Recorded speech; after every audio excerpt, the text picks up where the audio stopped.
Hey everyone, my name is Chloe, and if you can hear in the background, there's whining going on because it is day 18 of Vlogmas. So we are getting 1 week out from Christmas, and what I did is at the beginning of the year, I asked my husband and kids to go pick 24 books that they wanted me to read, either books that they thought I would like or books that were interesting looking or whatever. I really gave them very little parameters, except don't spend a lot of money. And I mean, you know, my husband could use his best judgment, and he has my Goodreads. So ideally, nothing in a series, but we're doing things. So I picked this one, and I guess this is my oldest. Which, if you were here yesterday, I picked hers yesterday also. So we've got 2 in a row for my oldest, and then we'll go to my middle, and then we'll go to my other middle round 2 and 3. But I'm going to unbox this, and I will do a little vlog of me reading it. It's a blast from the past because it's October 26th as I'm filming this, and so let's just see what it is. It is, The Last Song by Nicholas Sparks. Did you pick this? Who picked this? Me. Etta Ruth, my 3-year-old picked this. I did. No? We're arguing. We don't know who picked it, but I do love a good Nicholas Sparks, so I haven't read this one. Is that true? Let's see what this is about. 17-year-old Veronica Ronnie Miller's life was turned upside down when her parents divorced and her father moved to Wrightsville Beach, North Carolina. 3 years later, she remains alienated from her parents, particularly her father, until her mother decides it would be in everyone's best interest if she and her brother spent the summer with him. Resentful and rebellious, Ronnie rejects her father's attempts to reach out to her and threatens to return to New York before the summer's end. But soon Ronnie meets Will, the last person she thought she'd ever be attracted to, and finds herself falling for him, opening herself up to the greatest happiness and pain that she has ever known. So this sounds great to me. Does anybody know who picked it? Not me. Me. You. Why did you pick it? Because I wanted you to see what happens in it. Okay. My 3-year-old said because she wants me to see what happens in it.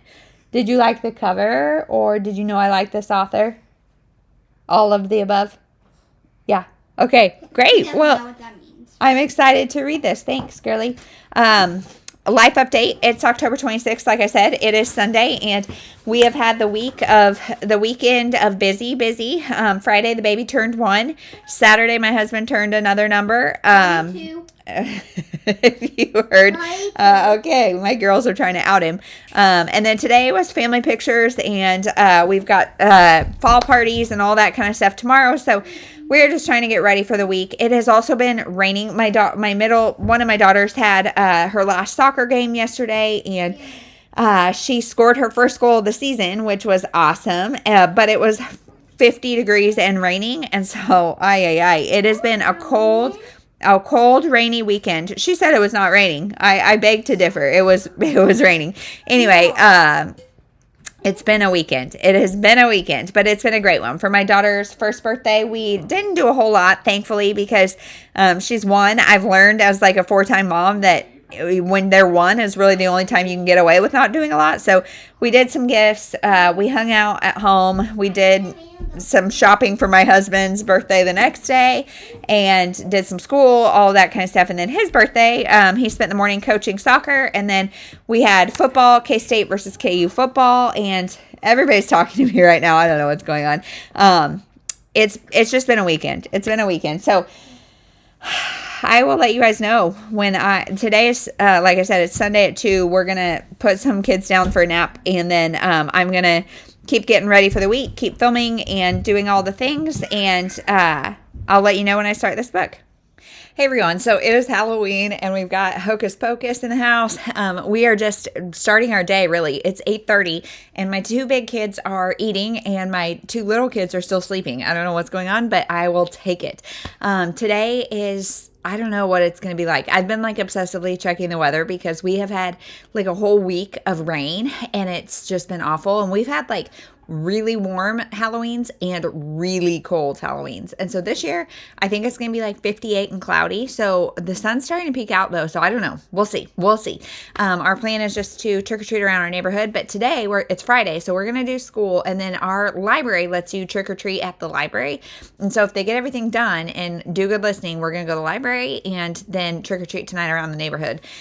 So I am getting on here though, because I have started this book and I am like an hour and a half into the audiobook, and you guys, I'm not really interested. Like, I don't really care. I'm gonna keep going because I genuinely both like Nicholas Sparks, but this one I am just like not really that intrigued. So we've got a young girl, a teenage girl. She's 17. She and her little brother, who's like 10 maybe, are going to stay with their dad for some time in the summer, and their parents are obviously divorced, so she's going to spend time with her dad and not happy about it. And she kind of gets involved with these really awful guys, and she's not like involved with them like it's romancy. She's just like, you know, they're in her world kind of now. And so we're getting the perspective of her dad, of her, and of like one of the boys. And I don't care. I don't care. I need more time to be like endeared to the family or endeared to the girl before we start adding the boys' perspectives, I think, because like he's talking about his drama with his friends and how he's like, you know, feeling guilty about some of the stuff they're doing. And, you know, I just don't care yet. So I'm going to keep going, but I'm finding myself like, I would rather, like I've got a voice message from somebody and it's 5 minutes. So here's 5 minutes I could be listening, and instead I'm doing this, or all sorts of other distractions. You guys know, you know. So we'll see.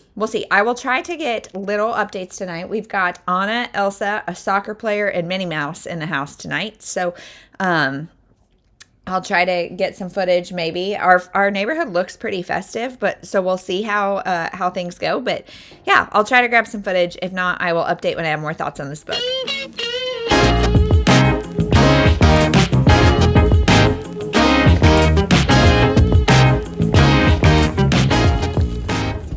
Hey everyone, so we needed a little reset on the day. So we came to the library because they have trick-or-treating at the library. So there were 4 different stations where you could go. So the kids got erasers, bubbles, and 2 different kinds of candy. And then they also have early voting and stickers. Oh yeah, and stickers. And then they also have early voting. So we all voted. They had like a kids vote poll, and so they asked them their favorite kind of ice cream, their favorite activity, their favorite Kansas City like attraction. Is that it? Favorite sport. Yep. And so they got a whole goodie bag. I got a sticker, so that's really exciting. And yeah, now we're heading home. So we'll see how the rest of the day goes. I'm feeling like we need a little bit more of a reset, but we're gonna go home, eat some lunch, take some naps, and prepare for an evening of fun, hopefully. So we'll see.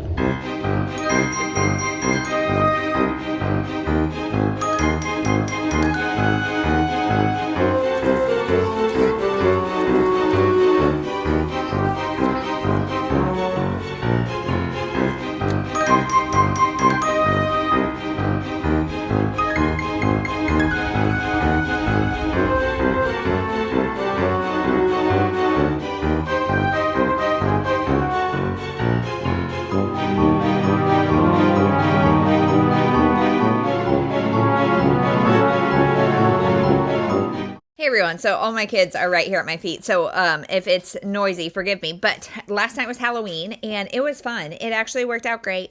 It was cloudy and cool, but not freezing, and it started to rain around the time that we came in, but the kids got a loot, as I showed you guys. It was really fun. We went with some of our neighbors, but then kind of separated a little bit, and we came home and ate dinner, and we always we have like a front door camera, and we put it on the TV and watch the different costumes come as we just leave our bucket out. And so that was fun. And then we watched game 6 of the World Series, which, shocker, the Dodgers won. I mean, shocker that it's going to game 7. That never happens, right? I won't get on my soapbox about the fact that I'm sure it's rigged. But anyway, so yeah, that was last night. It was really fun. And then I kind of listened to the audiobook, but my baby, she like didn't have any sugar. She's 1. And yeah, she was like not going to sleep last night. I don't know what the deal was. And she woke up frequently, but I was so tired that I like didn't listen to anything. But This morning I listened while I worked out, and I'm just not that into it, honestly. I'm halfway through, and I just am not that endeared to the characters. We've had Nicholas Sparks audiobooks are a unique kind because they have like sound effects and all that kind of stuff. And so we've had the sad moment with the sad movie montage, and we've got the very like stereotypical bad guy, and it's just very YA. All of the characters are very YA. So I'm going to finish it, but I'm not loving it. Like it's one of my least favorites, Nicholas Sparks. But today is a no makeup, stay at home, get stuff done day. My goal today is to tackle this office. So that's what we're going to do. We're going to tackle the office today and see if we can get this situation cleaned up. I really want to go through these books and organize them at least, or even like put them in boxes until one day maybe my shelves will get built. I don't know. This is just driving me crazy. So I'm going to go ahead and sign off for now, and I'll check in when I finish this book. Hey everyone, so I have finished the last song, and I am going to give it a 3-star, and I'm going to keep it on my shelf, which is shocking to me because in the first like half, truthfully, I would have DNF'd it if it wasn't for this project. But it came around, and I started to like the characters more. So we are following Ronnie and her dad, really, and her summer here in North Carolina when she's from New York. And we don't really get, I feel like, unless I missed it, we don't really get the reason in the beginning why she's spending the summer with the dad, except they're kind of estranged. Dad is a musician, and he left really to teach at Juilliard. Well, he taught at Juilliard and then realized that was not for him. And so he went on gigs and things like that. And then the marriage ended, and now he lives in North Carolina where he's from, and they're just kind of estranged. And so they're going to spend the summer with the dad, presumably just to spend time with their dad because they don't. And so there's, the learning curves of getting there, being a teenager. She's 17 and she turns 18 at the end of the summer. So she's like, I'm almost an adult. Why do I have to do this? And she definitely toes that line, like in her head between am I a child or am I an adult? However, this is a very, very YA book. In fact, it's just very angsty, very dramatic, very in your feelings, and very bratty. But anyway, so she goes and she meets this group of kids, a guy and a girl that are dating. They are not good news. She gets kind of involved with them, but she also gets involved with a boy named Will. And so it's her relationship with Will, her relationship with her dad, her little brother is there. And it took probably 2/3 of the book for me to like care about the characters. And then it comes with the emotional gut punch. Like up until then, it's just like there's a theft situation that she's involved in, and there's some drama around that, but it all felt like very YA angsty drama until the end. And then I'm like, okay, well, that's kind of sweet. She, there's a lot of character growth, and she realizes some stuff. And so I liked it. It's not very realistic, truthfully. The music is something that she has kind of denied in herself because she's so resentful of her dad. And then she kind of reignites that in a very unrealistic way, in my opinion. The romance was a little unrealistic. The whole, I don't know. Nicholas Sparks, the character arcs happen pretty quick, pretty like made for TV movie like. And so this is one of my least favorites of his, but still good. Still good enough. I really liked Nicholas Sparks often includes like some Christian fiction elements, and I feel like in this one it was done decently well. The dad's best friend is and kind of father figure is a pastor, and he often is finding God, trying to find God, and there's a lot of conversation around that. So I liked that. Overall, this was a 3-star book for me. So on to the next. We'll see you tomorrow. Thank you so much for watching.